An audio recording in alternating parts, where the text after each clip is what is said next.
$3,000 plus microtransaction in a $60 game.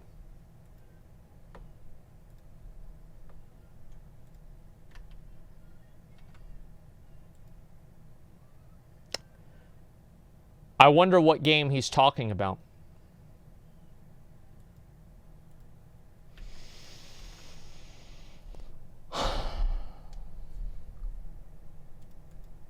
The opportunity to spend over $3,000 in Call of Duty, Stadia continuing to seem silly, Blizzard then lost their co-founder, Microsoft have a big plan for gaming, Nintendo are catching heat for a design defect, and far more as a Disney investor eyes up Activision, Pokemon moves west, and gaming's new record prize pool. Okay. That's a lot of... Hey everyone, and welcome back to another episode of The Roundup. This is a real meaty one, so whack that sub button, whack that bell, and let's get into Call of Duty Black Ops 4 and money. So this is a real spicy one. According to a YouTuber called E. coli Espresso, it would cost $1,324 to purchase all items in Call of Duty 4's Black Market. Now, if you include the Black Market tiers, then that goes up to $1,812. And he notes that the first update added items that cost $345 in total. Wait a second here. So each item itself is worth this much money. I want to just step back for a second here. Black Ops 4 true cost. I want to step back. I want to listen to this. We didn't make it a minute. No, because I want to listen to what he's saying.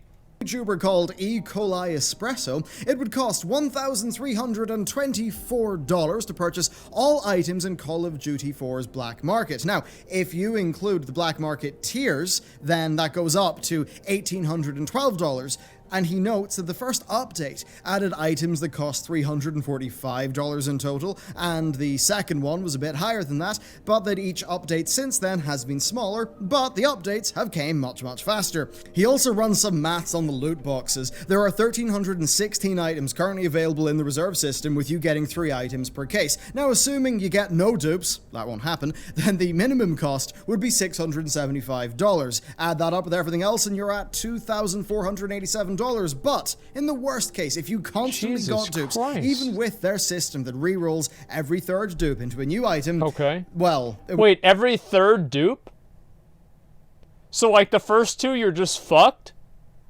Is this like some sort of like another type of excitement mechanism? That they why not just give you a reroll every single time? That's why I quit? It's not the point. You don't have to buy them. Well, I mean, like, here's the thing, is that they wouldn't put them in the game if they didn't want people to buy them. So what they do is they make the in-game skins look like dog shit, and then they make the microtransaction skins look really cool. Now, in my mind, spending $3,000 on Call of Duty is stupid. But for other people that are stupid, they think that's a great idea. I mean, I spend a lot of time playing WoW, and I'm spending a lot of time and instead of money. I mean, what's really the difference, ultimately? It's just this is the way that people do things. Costs 3 times that, and that is $2,025. And that brings your worst case total up to $3,838, and that will only grow as the game is updated. Now, it's worth keeping in mind that Espresso says his data is incomplete and there are issues with maybe some things being missed or being counted twice, but even with a few $100 margin for error, it is an eye-opener. Now, there are titles that are free-to-play that have similar things here, but they get a bit of a pass for being free-to-play, not costing $60. Players can often intuit the differences between a developer needing to keep the lights on and having their, microtransactions in their free-to-play game, and then this, which just looks like clear corporate greed. Yeah, it's just Activision ridiculous. Attempting to blend live service development and monetization with the traditional Call of Duty format is gaining favor with nobody. Now, it is also true that there's no way Activision expects every player to buy all of these items. That would be an unreasonable They hope thing for to it, say. though. However, microtransactions do rely on the abuse of whales to reach higher profit margins. And with the sheer amount of cosmetics being added for sale, it seems like they are both casting a wide net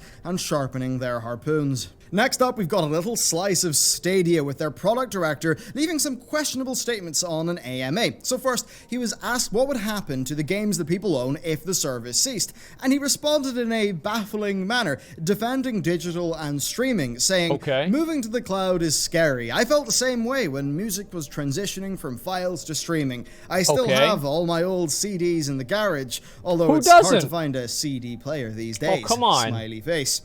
He then says that the same thing has happened with movies, with photos, and with documents, and that it's all great, and that eventually our games will be safe in the cloud and we'll feel great about it. Now, he largely ignores the actual problem here. With photos and documents on the cloud, that's a backup. That's like a usability thing without DRM. With music, he sort of misses the point as well. He compared it to physical media, saying that people have adopted digital formats and thus CD players are rarer. Now, sure, people listen to music digitally, but most of that is either through streaming, through a subscription, or by buying DRM-free now. Stadia's market is purchasing DRM-protected games outright through their service. It's not that, so it's not really a good example. Now, a user asked, what if Stadia shut down? And on that he said this: nothing in life is certain. We're committed to making Stadia a success.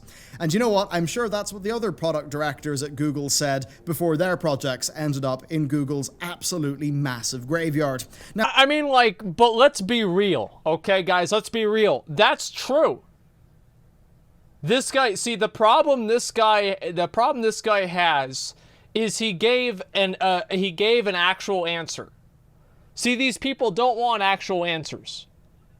What would happen if Stadia is discontinued? The odds are if Stadia got discontinued, then Google would be falling apart, right? Or Google would have canceled the service because it would make them look extremely bad for them to discontinue a service that people have invested a ton of money into, right? It would make them look like fucking idiots.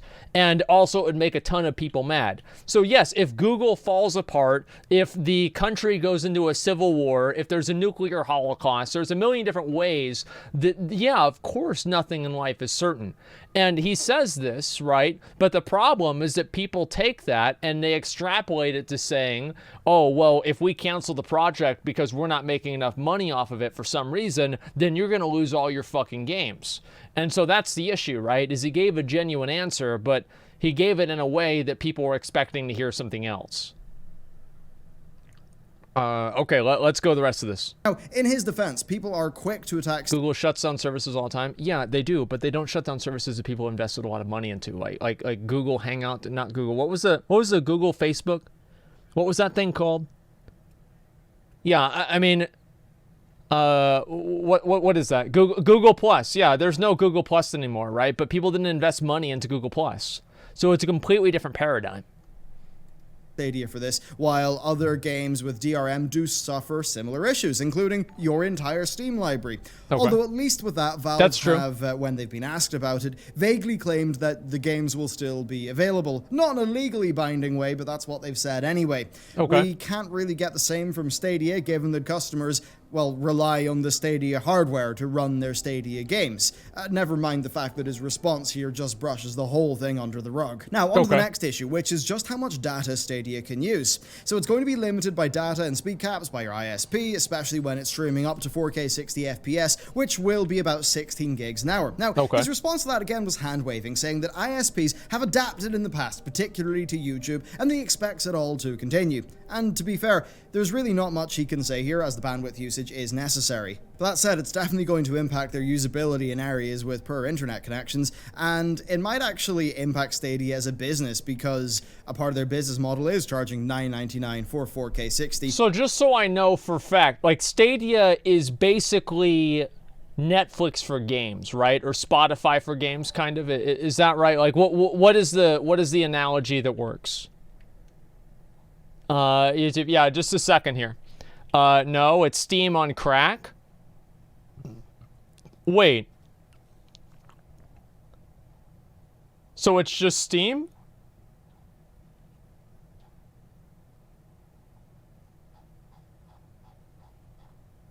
No, it's not. Okay. Steam but shittier. Okay, all right. It's like that boring. Yeah, I don't even fucking know, man. Like, this is actually kind of confusing. It's like Steam, but you pay for it. Cloud gaming. Woo, we'll see. All right. Which seemingly a fair amount of people won't be able to utilize. Now, beyond that, he also compared Stadia Pro to Xbox Live Gold or to PlayStation Plus instead of Netflix, which I think is Netflix is more the model people would want from this. And what he meant by that is that yes, you're able to claim some free games, but the thing you're actually paying for, that $9.99 or whatever a month, that is you paying for a better experience, like with Xbox Live Gold. Now, on this front, he said that the free games work like this. If you've got an active sub, you can claim that month's games, but if you drop off and come back after a few months, you'll have access to the games that you've claimed, but not the ones that you have missed. Now, in addition to that, he mentioned a laundry list of features that Stadia will have at launch, like friends, partying, and voice chat with achievements, family sharing, mod support, and more stuff being planned for later. But still, I've got to admit that paying $9.99 a month to gain access to a platform at decent enough quality, to then have to buy games at full price, that just does not seem like a good deal to me. But I guess, being a PC gamer, I'm not their market. I want to know what you think on that. Regardless, I will report back once our Stadia Founders Edition arrives in a few months. Yeah, we'll see about that, dude. I mean, talked in an earnings call about Xbox. I can't say that I'm excited about Stadia.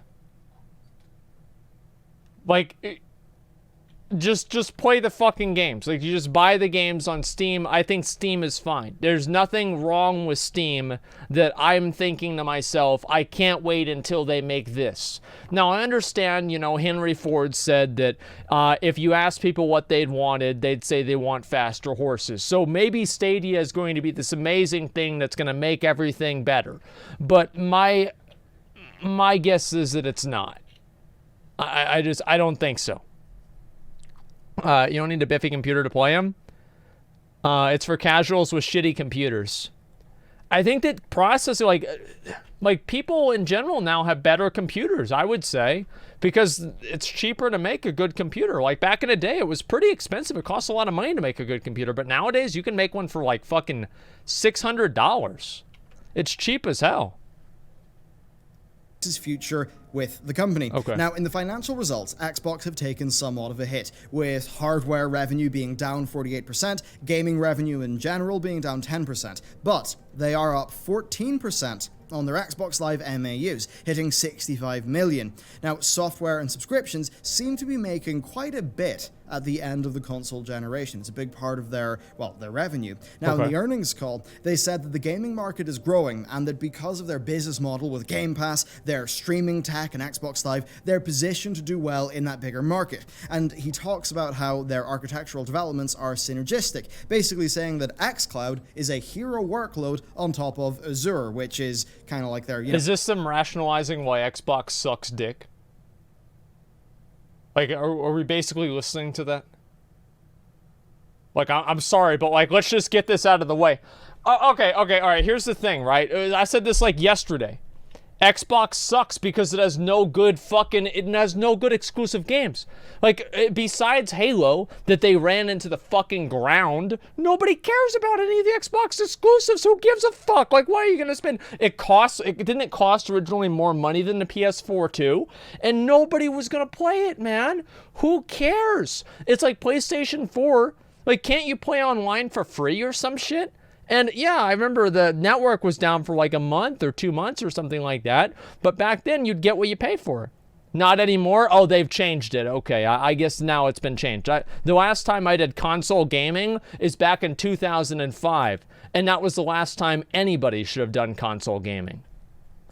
Big data center sort of cloud stuff. Basically, the point is, for them, they're putting all of this development work into cloud services, and that's all basically compounding, with Azure being a very solid framework for xCloud, and that all feeding into the other Microsoft cloud platforms. And on this one, I've got to agree, it makes a lot of sense. One thing is pretty clear, they are focused on games and services with as wide a net as is possible, which seems to be the right play for a company with a setup like theirs. and notably one that is very different to how Sony are currently running the show. Next, though, we've got to hop over to Blizzard Entertainment, who are losing one of their co-founders. Frank Pierce, one of the lesser-known names at the company, has decided to leave Blizzard Entertainment. Now, for years, he was their chief development officer and executive producer on World of Warcraft up until Mists of Pandaria. He wasn't really a figure in the public light. This guy left and he came back. But he was one of the co-founders of the company. Now, it might look like many of these people are jumping ship, with Morhaime leaving a short time ago. It does look like that. Keeping in mind, these guys have been there for decades. They're getting on a bit. If they want to try a new project,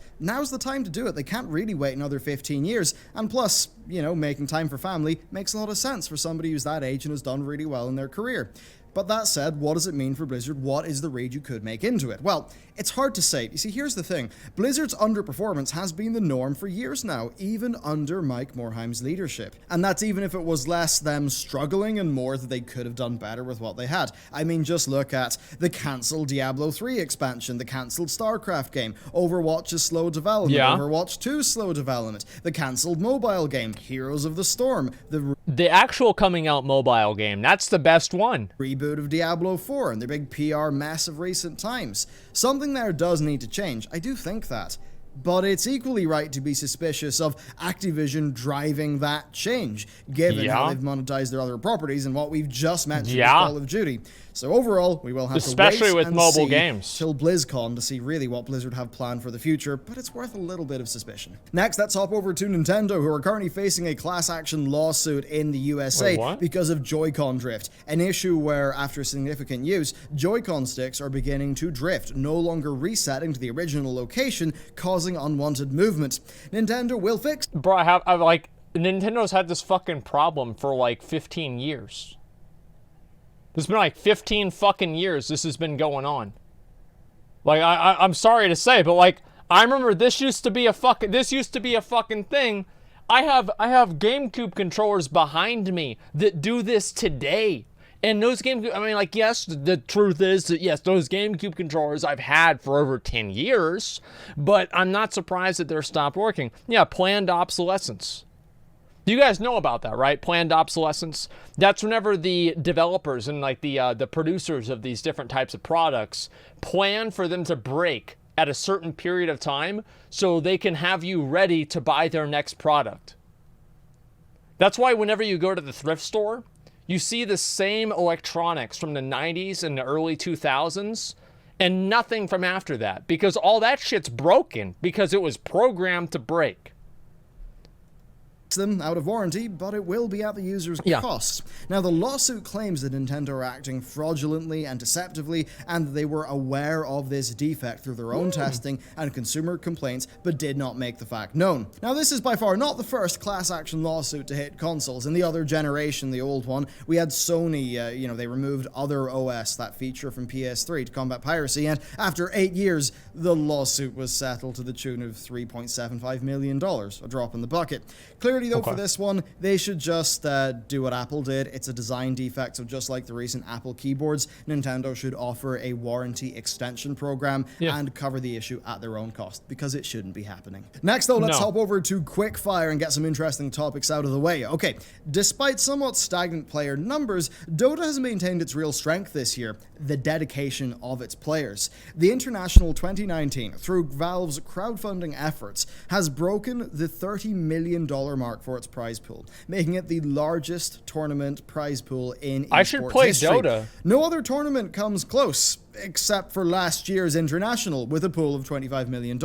Yeah, as to how this will continue to grow, well, I guess it's just that more players are putting money in year after year because of better offerings from their Battle Pass. As it turns out, offering what their users perceive to be a good product in a good way will get you more sales, even if only 25% is going to the prize pool. Well, that's what, a cool $120 million spent on the Battle Pass, which is quite a bit. I'm already enjoying it. Next up for Quickfire, though, we've got Tencent and Pokemon, who are teaming up to create a new Pokemon game for mobile.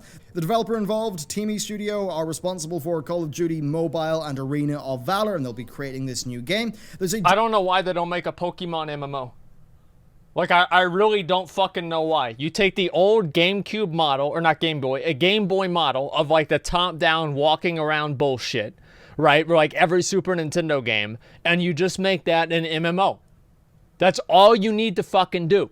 And for all these times, they keep doing what they have to come up with every single fucking color in the entire alphabet. And I'm tired of it. They've got red. They've got ruby. Don't they have, like, what's the other? They've got rouge. I mean, how many other fucking versions? They've got aqua, blue, turquoise. They're going to run out of colors. They're just going to run out of fucking colors. And they've got to figure out something better than that. Man, it's like, I think the last time I got excited for a Pokemon game was in like fucking 2000 and like 6 or something. It's just they keep rehashing the same stuff over and over. They need to make it an MMO. It'd be fucking awesome. Job listing that wants a Western creative director with AAA experience. So what this game is going to be will be really quite a mystery given that. What we do know is that the Pokemon Company are going extremely hard on mobile off the back of Pokemon Go, with Pokemon Masters, Sleep, and Home all being announced this year. It's a smart move to tie all of these in, with Sword and Shield leading the push as the first mainline entry for the Switch. So overall, It seems like Pokemon franchise revenue will only continue to increase massively. Next though, we've got a good story. We have Ubisoft joining Epic in supporting Blender. So Epic, through their Mega Grants program, recently gave $1.2 million to Blender, which is an open source 3D creation tool. Ubisoft now also came on board, but as a corporate gold partner, which seems to be to the tune of 30,000 euros a year. And overall, I just think it's great to see quality open source software being supported by the large companies. Wow. Every cent that goes into Blender will improve that tool, and that will improve it for the many smaller 3D artists and game developers who also use it. Even if their motive is so that, those companies can use Blender without paying a license fee like they would have to do for other software, it still is having a good trickle-down effect. And then next, we've got an interesting one, because Activision's share price has been dropping pretty steadily. It's not in a great place, and there's speculation that it could be... Let's see. Let me see. Oh,